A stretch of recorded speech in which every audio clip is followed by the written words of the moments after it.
மாதிரியான ட்ரக்ஸ் பயன்படுத்துகிறாங்க? அதனால் எப்படி அவங்க வந்து காலையில் வேலை செய்யும்போது எப்படி தோன்றாங்க? அதாவது கோயம்பேடு வணிக வளாகத்தை பொறுத்தளவுக்கு சுமை தூக்கும் தொழிலாளர்கள் வந்து 2000லேருந்து 2500 பேர் இருக்கிறாங்க. இவங்க எல்லாருமே சொல்ல முடியாது. ஒரு குறிப்பிட்ட ஒரு 1000 பேர்கிட்ட வந்து என்ன பண்ணுறாங்க, இந்த போதை மாத்திரைகள், அதாவது போதை மாத்திரைங்கன்னா இந்த வலி நிவாரணின்னு சொல்லி ஒரு மாத்திரை வந்து மெடிக்கல் ஷாப்புகளில் விற்கிறாங்க.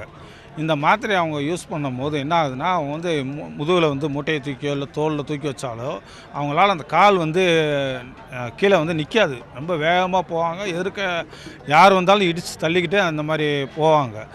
இவங்க இந்த மாதிரி தூக்கிட்டு போகிறதுனால என்ன ஆகுதுன்னா, அவங்க கொஞ்சம் அதிகமாக சம்பாதிக்கணும் அப்படிங்கிற ஒரு எண்ணத்தில் வந்து இந்த மாதிரி அந்த மாத்திரையை யூஸ் பண்ணி இந்த மாதிரி வேலைகள்லாம் வந்து பண்ணுறாங்க. ஆனால் வந்து அவங்களுக்கே தெரியாத சில விஷயங்கள் என்னன்னா, அதாவது குறிப்பிட்ட ஒரு இப்போ இருக்கிற பசங்க வந்து 30, 25, 30, 35 இந்த வயசில் இருக்க பசங்க தான் வந்து இந்த மூட்டையை தூக்குறது இந்த வேலையெல்லாம் பண்ணிக்கிட்டு இருக்காங்க.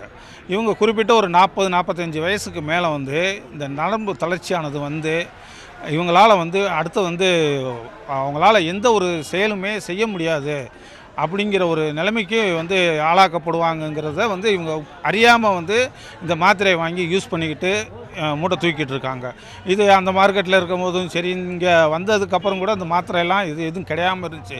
இப்போ தற்சமயமாக இந்த ஒரு 5லேருந்து ஒரு 7 வருஷமாக தான் இந்த மாத்திரை வந்து கூலி தொழிலாளிகள் வந்து அதிகமாக பயன்படுத்துகிறாங்க. இது அதே மாதிரி அவங்க அந்த 3 மணி நேரம் 4 மணி நேரம் அந்த மாத்திரையோட பவர் வீரியம் இருக்க வரைக்கும் அவங்களால அந்த வேலை செய்ய முடியுது.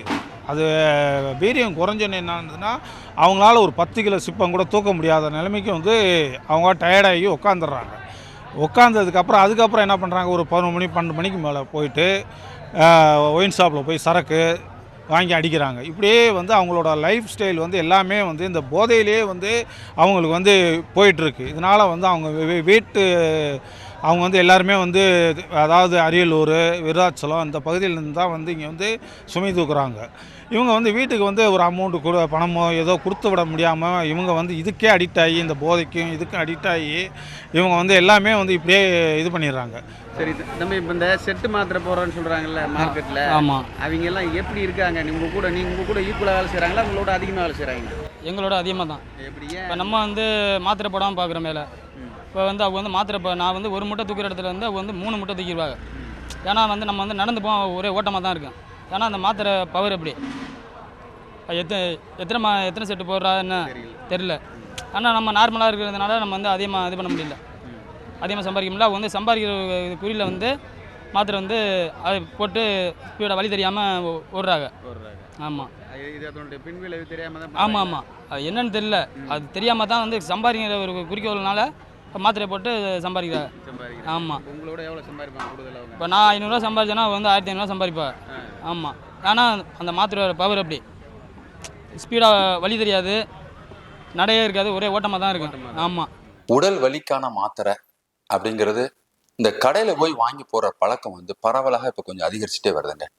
யாரெல்லாம் அதை பயன்படுத்துகிறாங்க அப்படின்னு பார்த்தீங்கன்னா, அந்த வலி மாத்திரையை நம்பர் 1 யாருன்னா, இந்த மூட்டு வலி வந்துருச்சு, இடுப்பு வலி வருது, மூட்டு தேய்மானம் வந்தவங்க, சரியா நடக்க முடியல, ரொம்ப வலியா இருக்கு, என்னால வலியை தாங்க முடியல அப்படிங்கிறவங்க இந்த வலி மாத்திரையை பயன்படுத்துறாங்க.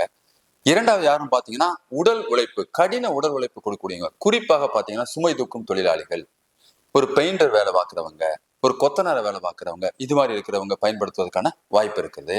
அடுத்து யாருன்னு பாத்தீங்கன்னா, இப்பெல்லாம் அலுவலகத்துல வேலை பார்க்குறாங்க இல்லையா, ரொம்ப நேரம் சேர்ல உட்காந்துருக்கிறாங்க, அவங்களுக்கு காலப்போக்கில் என்ன ஆகுனா சில பேருக்கு கழுத்து வலி வரும், இடுப்பு வலி வரும், மூட்டு வலி வரும். இந்த வலிக்காக கூட சில நேரங்கள்ல இந்த மாதிரியான வலி மாத்திரையை பயன்படுத்துவது கொஞ்சம் அதிகரிச்சுட்டே வருதுங்க. ரைட். இப்ப இந்த மாத்திரைய ஒரு தேவைக்கு உட்பட்டு ஒரு கொஞ்சமா பயன்படுத்துற வரைக்கும் பிரச்சனை இல்லை. சில பேருக்கு என்ன ஆயிடுதுன்னா, இந்த வலி மாத்திரை போட்டாதான் எனக்கு கேட்கும், அப்படின்னா தான் இந்த வலி இல்லாம என்னால இருக்க முடியும்னு சொல்லிட்டு அதே பழக்கத்துக்கு வந்துடுதுங்க. சில பேருக்கு அதை ஒரு அடிமையாக கூட மாறுறதுக்கான வாய்ப்பு கூட வந்துடுது. நிறைய நெடுங்காலமாக பயன்படுத்த ஒரு பழக்கம் வந்துடுதுங்க. இப்ப பிரச்சனை என்னன்னா, அது மாதிரி நெடுங்காலமாக பயன்படுத்துறவங்களுக்கு தான் சில பேருக்கு பக்க விளைவுகள் வருது. என்ன மாதிரியான பக்க விளைவுகள் வரலாம்? நம்பர் 1 பக்க விளைவு, நேரடியாக மாத்திரை போய் சேர்ற இடம் என்னன்னா வயிறு. அப்ப வயிற்றின் உட்புறம் வயிற்று புண் வரலாம். சில பேருக்கு குடல்ல புண்ணு வரலாம். சில பேருக்கு குடல்ல வந்து ஓட்ட விழுந்து எமர்ஜென்சியா கூட போகக்கூடிய அளவுக்கு வாய்ப்புகள் இருக்குது. ஒன்று. 2வது பாத்தீங்கன்னா, சிறுநீரக பாதிப்பு. சிறுநீரகம் செயலிழந்து கிட்னி ஃபெயிலியர் சொல்றோமே அது வருவதற்கான வாய்ப்புகளும் இருக்கிறது. இப்ப கிட்னி ஃபெயிலியர் ஸ்டேஜுக்கு ஒருத்தர் போயிட்டாங்கனாலே ப்ரெஷர் கூடிரும். ப்ரெஷர் கூடினாலே இதயம் பலவீனம் ஆயிடும். சில நேரங்கள்ல ஹார்ட் அட்டாக் வரலாம். சில நேரங்களில் மூளையில வந்து ரத்த குழாயில அடைப்பு, கசிவு, பக்கவாதங்கள் இது மாதிரி வரலாம். இனிமேலும் பாத்தீங்கன்னா உடல் ரீதியாக நிறைய நோய்கள் இந்த மாத்திரையை தொடர்ந்து அதிகமாக பயன்படுத்துகிறவங்களுக்கு வருவதற்கான வாய்ப்புகள் இருக்கிறது. அதனாடி முடிஞ்ச அளவுக்கு அந்த டாக்டருடைய பரிந்துரையின் பேர்ல எந்த நோய்க்கு எவ்வளவு தேவையோ அந்த தேவைக்கு உட்பட்டு எல்லைக்கு உட்பட்டு பயன்படுத்துற வரைக்கும் பிரச்சனை இல்லைங்க. அதை தாண்டுகிற பொழுதுதான் இது மாதிரியான பக்க விளைவுகளை சந்திக்க வேண்டியது இருக்கும். செய்திகளை உடனுக்குடன் தெரிந்து கொள்ள உடனே சப்ஸ்கிரைப் பண்ணுங்க.